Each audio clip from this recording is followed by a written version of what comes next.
Everybody, here we are. We are on continuing chapter 4 of The Science of Getting Rich. We have already read chapters 1 through 3. Chapter 2, I believe, was split into two parts, but we are creating a new playlist. So if you have never read this book or you just want to refresh and have positive words and mindset to reprogram and help you on your journey, this is it. I have a lot of free, abundant of playlists. We ended Elsie Lincoln Benedict's book, How to Get Anything You Want.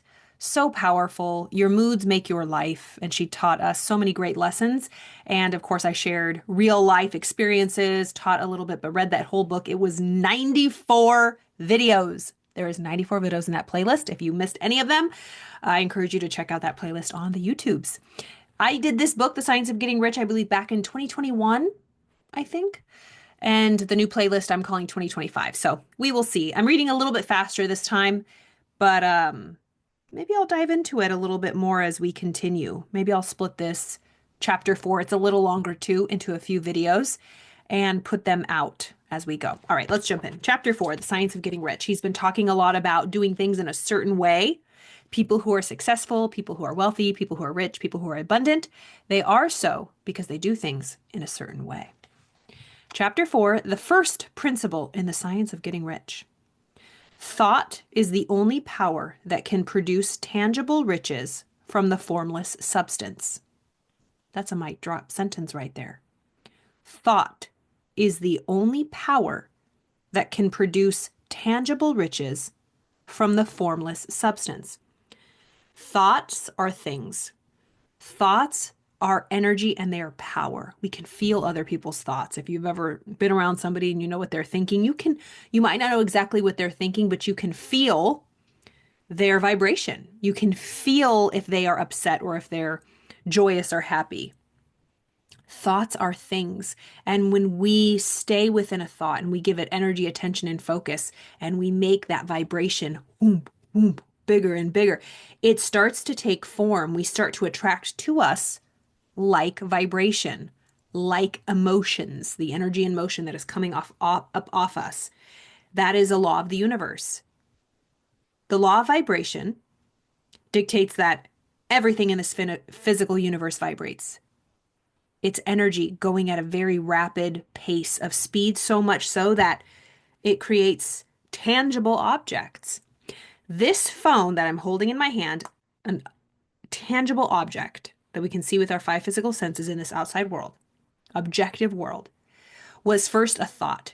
It was just an idea in this formless substance. It was just a thought. So the thought that created this phone, thought is the only power that can produce tangible riches from the formless substance. And so, yeah, we can, when Napoleon Hill talks about in his book, Think and Grow Rich, he's not talking about just think about growing rich and you'll grow rich. It's like your thoughts are what make you rich, not the things out here. This is just a reflection of it. You are a storehouse of rich, wealthy ideas. You just have to believe it and stick with it and follow it through and be disciplined. Whatever you want to do, believe that your thoughts are so powerful, whatever you want to do. And you don't have to explain it to anybody. Get around like-minded people who are positive. Start a mastermind. I encourage you to read Think and Grow Rich, or even Think and Grow Rich in 10 minutes a day. I have a playlist here as well. And just start studying these principles and auto-suggestion, affirmations. Even if you don't believe it, just do it. Try it, but just stay consistent. I guarantee you things will change. It works if you work it. It's a law. It's inevitable. And that's why people are so zealous and excited. Like, people that are just screaming from the rooftops, like, oh my God, this is so amazing. It changed my life. You can do it too. You're like, relax. Ooh, it's not that easy. Like, ooh. It's because they've crossed over to the other side. They stuck with it long enough to see the promised land. And they're like, it's real. It really does exist. You really can do this. This is not just mumbo jumbo. And there's some people that will think it's mumbo jumbo forever. And that's okay. No judgment. But if you're someone who knows in your heart that you were meant for something, that to materialize, to manifest something in a dream, a vision, a goal, anything, an experience in this life. And you might not be able to put your finger on it, but you know the feeling. Just follow those breadcrumbs and stick with it. And fill your mind with positive thing. Only think of what you want. Really, it's like, what did we read yesterday in Power of Awareness? Subjective control, the internal world. When you can control your thoughts, you're the master of your world. That's the truth. That is the truth. Okay. So thought is the only power that can produce tangible riches from the formless substance. The stuff from which all things are made is a substance which thinks. A thought from a thought of form in this substance produces the form. So he's saying that there is a thinking stuff. I don't think he said it yet, but we are swimming in this soup of formless substance, so to speak. And when we have a thought, it takes and harnesses the power of this formless substance and it starts molding to whatever we want. But we have to continue with it. It's like you know when like clay dries, we have to keep molding it until it solidifies and dries. It's like cement. You know, cement trucks, it keeps moving it to keep it wet and keep it from cementing and stopping and coagulating. I don't know what the terms are. But that's like us. It's like the thinking stuff is the cement. It's just the wet cement. But if we put our attention, energy, and focus and we stop the cement, it will take the form of whatever we were thinking. And that's what happens in our world. But we have to be honest with ourselves. Like, where are we giving our attention and our focus? Are we in control? Or are we a victim? Are we a slave to our thoughts and to the outside world and to all of our emotions? And you know what? I don't know if he used the analogy here, but it's coming to my mind. I remember when I read this, he said like take a big a body of water that has so much salt in it that you float, right? He like says take a key and drop it in this salt water. And the salt water, if you take the key out, it'll take the shape of the key. And so we're like imprinting, like the world is plastic. Like we can mold and make and shape anything we want. Like it reminds me of As a Man Thinketh, the opening. He says, oh, where is it? It's in the opening. Come on. Here we go.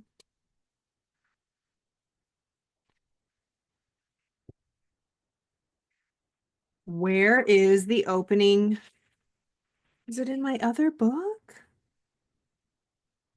Where is it not in this version? In my little hand version? Where is, mm-mm, hold on. Hold on. We're going to read this together.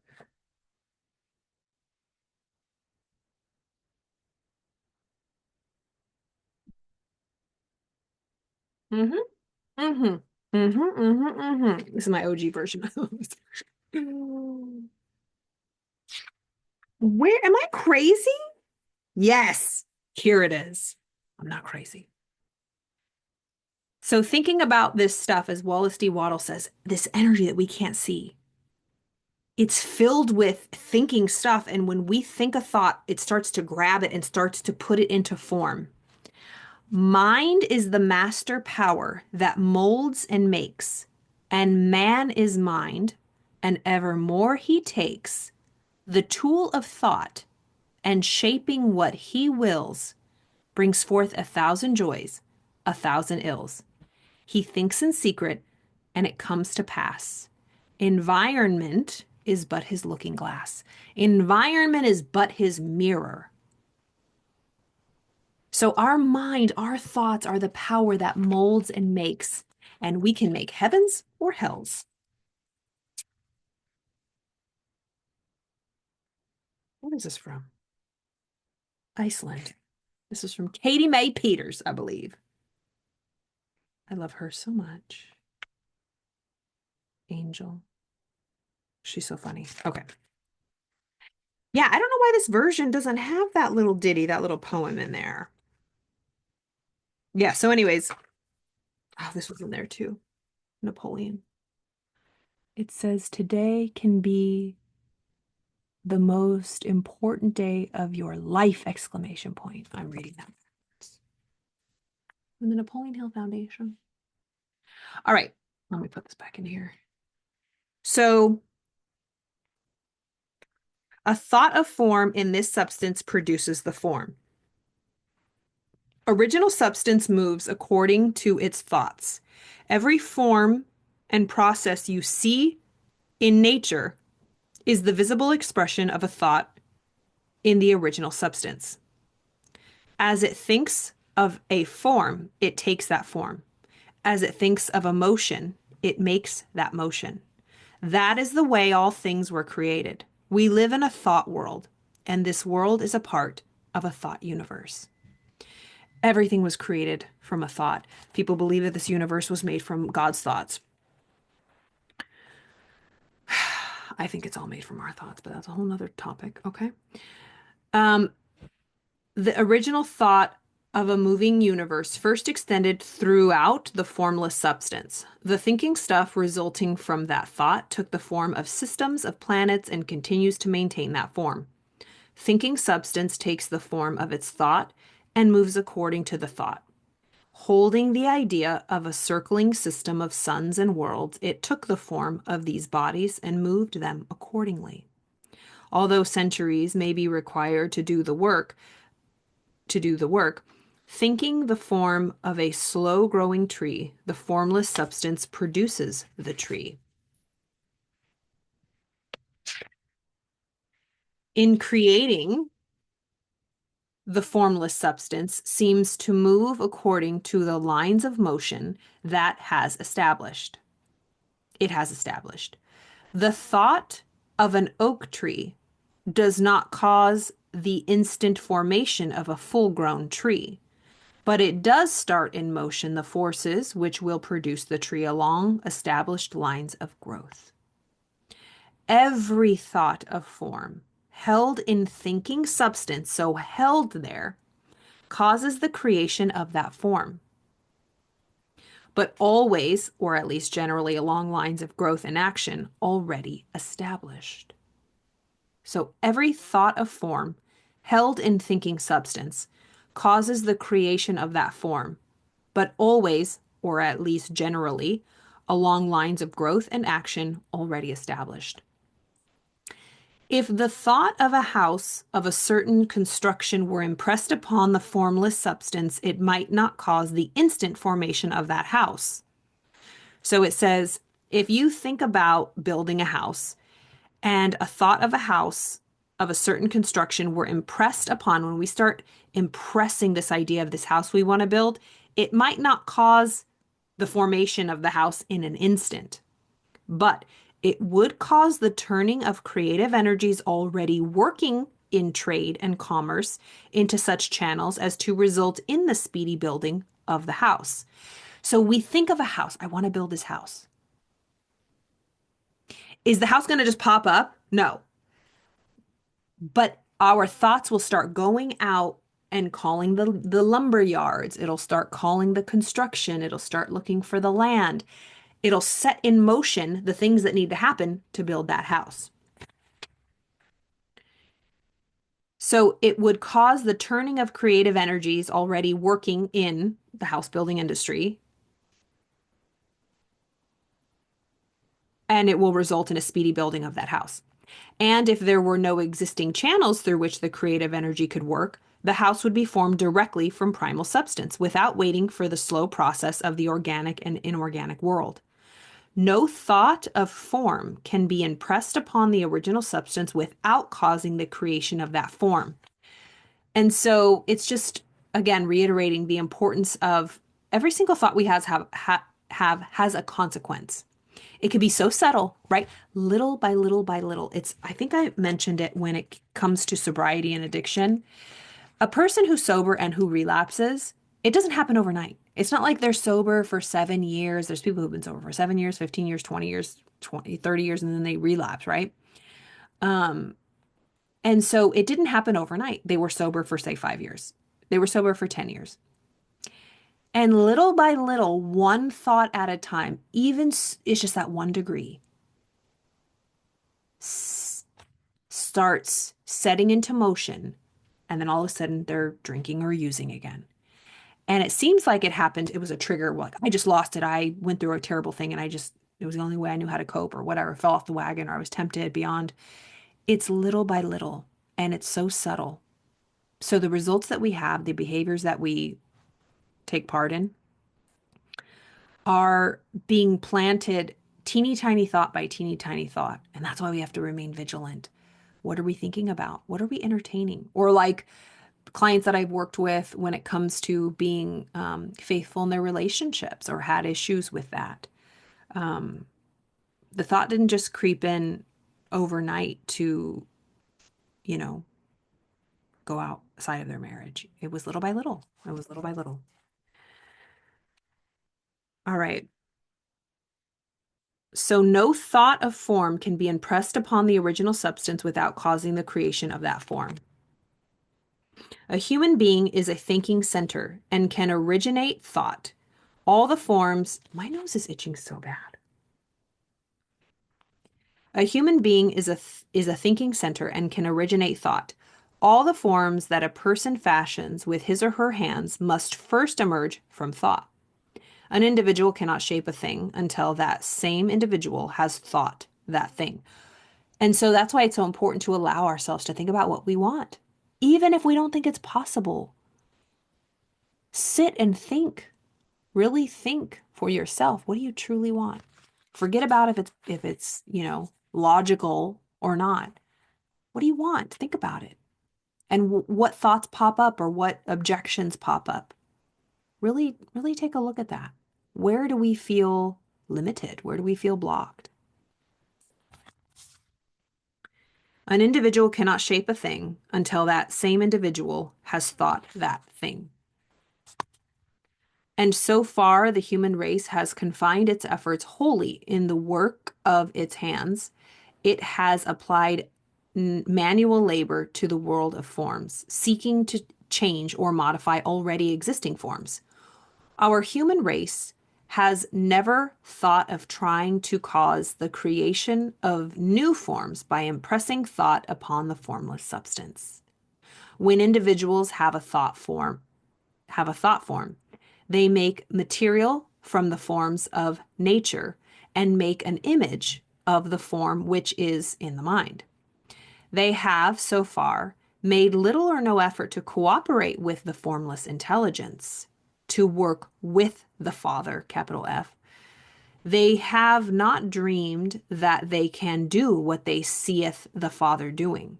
Mankind shapes and modifies existing forms by manual labor. We have not considered the question of whether we could produce things from the formless substance by communicating our thoughts to it. Is that you? Have you not considered the question of whether you could produce things from the formless substance by communicating your thoughts to it? I propose to prove that we may do so, to prove that any man or woman may do so, and to show how. My first step will be to lay down 3 fundamental propositions. Dun, dun, dun. I am going to do the second video and I will release it. Let's see, today's Sunday, so I'll release it tomorrow, which is Monday. This will definitely be split up into a few different videos. So this is chapter 4. That was just chapter 4, part 1. I hope you enjoyed that. Listen to it over. I know it can seem a little like, Wallace D. Waddles, what are you talking about? There's the thinking stuff, and when we put it into form, and thoughts are form. I hope I'm reading it slow enough to understand, but he's really going to set us up. So the first step to the science of getting rich, he's going to lay down in 3 fundamental propositions. All right. I hope you enjoyed that. I am going to film part 2, and I will release it on Monday. And yeah, I hope you had a beautiful weekend. If you want to check out any of the other videos, there's an epic playlist. Again, we read, readers are leaders. We read here. And so I just love YouTube. This is how I use it. That's how I like to contribute. I just put my earpods in and I go for walks and I listen to audiobooks and people talk. And, it's just something that's a nice positive thing to put in your mind.